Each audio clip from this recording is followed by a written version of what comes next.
Hey everyone, and welcome to today's deep dive.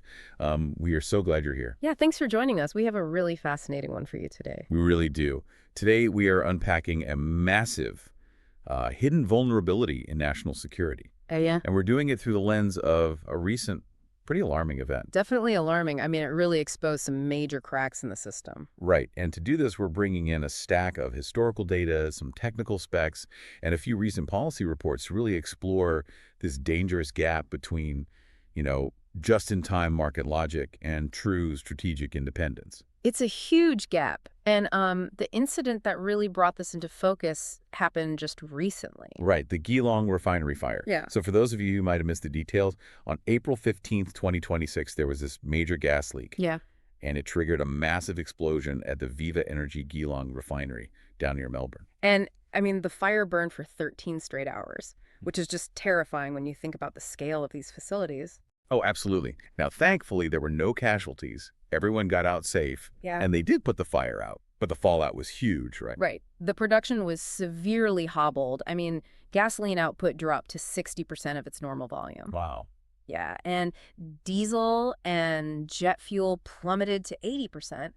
And sure, the company rushed to reassure everyone, saying they'd just import more fuel to cover the gap. Which, sounds comforting on the evening news, like, oh, don't worry, pump prices won't spike. Exactly. But it completely masks the reality of the situation. Because if you look at the actual infrastructure, that single fire left Australia with exactly one fully functional oil refinery for the entire continent. Yeah, the Ample Lytton facility up in Brisbane, that's it, one fully operational plant, and Geelong limping along at reduced capacity. Wait, so just one and a half refineries, basically. Basically, yeah. And together, even on a perfect day with no fires, they only meet about 20% of the nation's fuel demand. That is just wild to me. So where's the other 80 or 90% coming from? It's all imported. It's shipped in from these massive refining hubs in places like Singapore, South Korea, and Malaysia. Which is exactly what we want to figure out today. How does an incredibly resource-rich country deliberately hollow out its own national security? Just in the name of market efficiency. Well, to understand that, you really have to look at the timeline. Because, you know, this wasn't an accident. Right. It was a very calculated corporate exodus. If you go back to the 1950s and 60s, it was all about nation building. The golden age of self-reliance. Exactly. Australia built a really robust network of refineries. By the early 2000s, they had like 7 or 8 major active facilities handling almost all domestic needs. But then the math changed, Mhm. and the dominoes just fell incredibly fast. Oh, yeah. Fast and hard. Like in 2003, ExxonMobil closed the Port Stanvac refinery. Then between 2012 and 2013, Shell shuttered the Clyde refinery in Sydney. And the crazy part is they didn't even just walk away from the site. They converted it into an import terminal. Wait, so they just decided to park ships there instead of making the products? Yeah. Pretty much. They realized it was better business to unload fuel refined somewhere else than to make it themselves. Wow. And that kind of set the blueprint for everyone else, right? And unfortunately, yes. So Canal and Bulwer Island closed in 2014, and then the mega closures hit in 2021. Right, the Quina plant and the Altona plant. Yeah, Queen was the single largest refinery in the country, and they just shut their doors. It's honestly like having a fully functional kitchen in your house, but you decide to tear the whole thing out. Oh, that's a perfect analogy. Right, you tear it out and rely entirely on food delivery apps just because the math says it's slightly cheaper right now. Yeah, but you're completely out of luck if the delivery service goes down. Exactly. Yeah. And the natural assumption when you hear all this is, well, maybe they just ran out of oil. Which is a massive paradox because they haven't. Australia is actually a net crude exporter. Wait, really? Oh, yeah. Oh. They produce between 300,000 and 400,000 barrels of oil a day. Okay, so if they have their own oil, why on earth are they outsourcing all the refining? Well, it all comes down to the type of oil they pull out of the ground. It's classified as ultralight high API condensate. Right, I was reading about this in the technical specs. API stands for American Petroleum Institute Gravity, right? Yep. It basically measures how heavy or light the petroleum is compared to water. So a high API means it's incredibly light. Exactly. Like, it's basically the champagne of crude oil. It fetches this huge premium price on the Asian market. It does. It has very few impurities, so everyone wants it. Yeah. But its chemical makeup is exactly what makes it a nightmare for Australia's remaining infrastructure. See, that is the part I find completely baffling. If this crude is premium grade, Why is it so hard to process into transport fuel here at home? Because of when those remaining refineries were built. Geelong and Lytton are from the 1950s, and they were engineered specifically to process heavy, sour crude. Ah, so it's a hardware mismatch. Precisely. Refining oil is basically boiling it in a giant distillation column.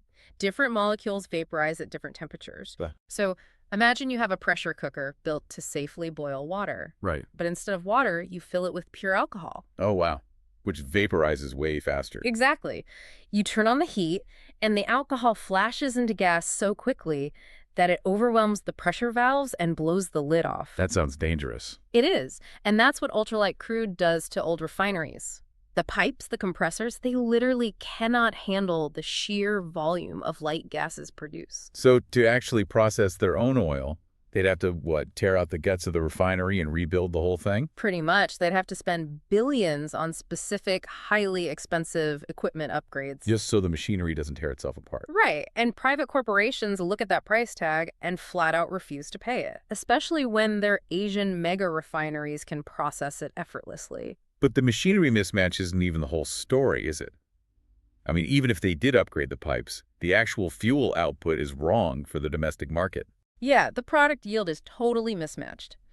When you distill light crude, the output leans heavily toward gasoline. You get tons of gas, but very little diesel. Exactly. And the Australian economy does not run on gasoline. Right.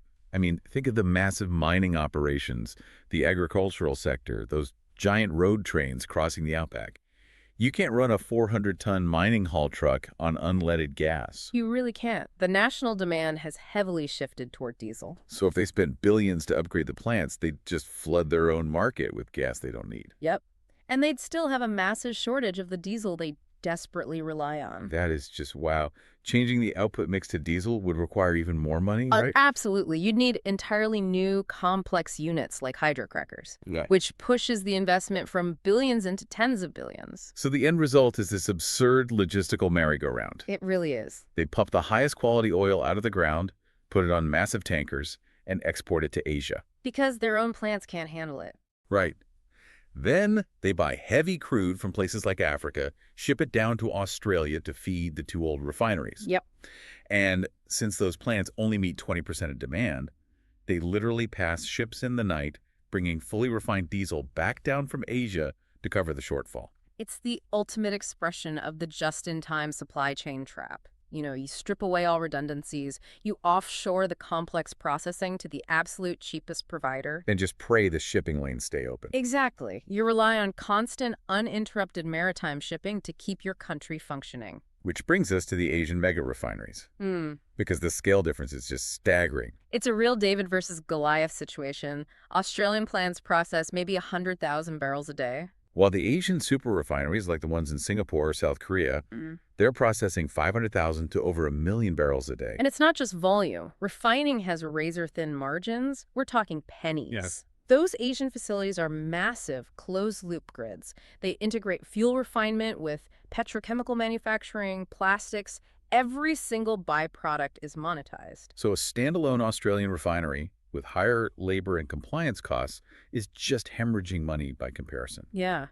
The corporate players, Shell, BP, ExxonMobil, they did the math. Short-term profit dictated that closing plants and importing fuel was vastly more profitable. But the sheer vulnerability of that model is terrifying. I mean, let's talk about the reserves. Oh, the reserves are a sobering reality check. Australia currently holds only about 30 days worth of diesel and jet fuel reserves. 30 days, that is nothing. It's drastically below the 90 days recommended by the International Energy Agency. Wow. And when you look at the geopolitical tensions right now, Iran-related conflicts affecting Asian supply chains, the South China Sea. Exactly. This highly optimized low-cost supply chain is actually a massive national security liability. Because if a conflict erupts or shipping insurance skyrockets, that 30-day clock starts ticking instantly. And once the diesel trucks stop, the supermarkets go empty. The mining sector grinds to a halt. The whole country just suffocates. Which forces the government to step in. And we saw this recently with the FSSP, right? Yes, the Fuel Security Services payment. The government panicked and just extended it to 2030. So they're using taxpayer money to essentially subsidize Viva Energy and Ample, paying them to keep those last two facilities afloat and help them upgrade. Right, but we really have to question if federal subsidies can realistically overcome this market-driven import model. Yeah, I mean, subsidizing 1950s infrastructure feels like a massive Band-Aid. It is a Band-Aid. Private capital has almost zero interest in building new refineries because the initial costs are astronomical. So let me play devil's advocate here. Here? If this is truly an existential threat to national security, why doesn't the government just nationalize the refineries? Buy Geelong, buy Lytton, and run them as state assets. It's a tempting thought, but nationalization doesn't change the laws of physics. Oh, right. The technical mismatch. Exactly. If the government buys Geelong tomorrow, they are buying a structurally outdated asset that still cannot process Australian light crude. Ah, so they just inherit the liability. Mm. You'd have to pay the billions for upgrades, and they still wouldn't get the diesel they need. Precisely. You cannot subsidize or nationalize your way out of a fundamental structural deficit. Fighting Asian mega refineries on traditional fossil fuel is a lost cause. Which poses a really critical question for you, listening to this right now. Do we sink billions into rebuilding mid-20th century fossil fuel infrastructure? Or is there a better way out? Right. And from everything we've looked at, the leap forward seems to be accelerating the energy transition. Absolutely. True strategic independence might not come from resurrecting a dead refining industry. It comes from transitioning away from oil entirely. I love that perspective. Like, Yeah. we always talk about electric vehicles and renewables in terms of climate change. Right, environmental goals. But really, transitioning to EVs or using hydrogen for heavy transport, that offers a much more secure, domestically controlled energy system. Exactly. Replacing an imported, hyperfragile energy network with a decentralized domestic grid. That is true national defense. No global supply chain crisis can stop the sun from hitting a solar panel on your roof. Exactly. Well, this has been an incredible journey. We started with the Geelong fire, exposing this fragile reality. We tracked the historical shift from self-sufficiency to corporate outsourcing.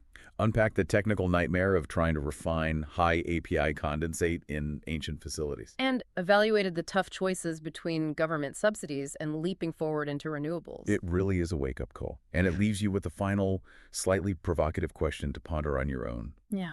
If the invisible hand of the market can quietly strip away a nation's ability to fuel itself, all in the name of efficiency, what other critical systems have we unknowingly outsourced? Right. From food production to basic medicine. Exactly. How many of our everyday systems leave us just one localized disaster away from a nationwide standstill? It's a chilling thought. It really is. Thank you so much for joining us on this deep dive. Keep questioning the complex systems around you, and we'll catch you next time.